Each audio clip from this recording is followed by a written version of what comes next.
Which of the following components usually takes the most time to disassemble to replace in a laptop? Well, let's look at the following. You have RAM, battery, hard drive, and CPU.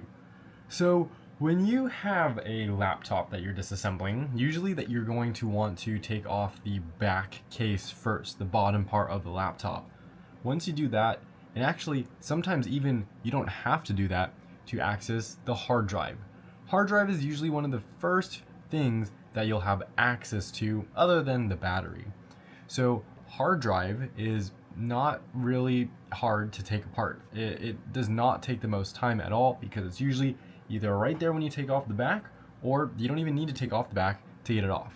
Same thing with memory. It's either going to be sitting on top of the motherboard, or there'll be a slot on the back where you can just remove the slot and take the RAM out that way. Super simple to remove battery, hard drive. Actually, I just gave you another one, a battery.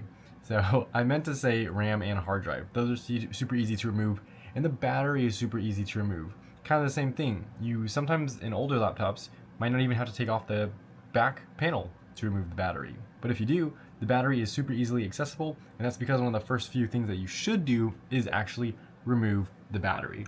So what component usually takes the most time to disassemble and replace in a laptop? It'll be a CPU. In most modern day laptops, you can't even replace the CPU.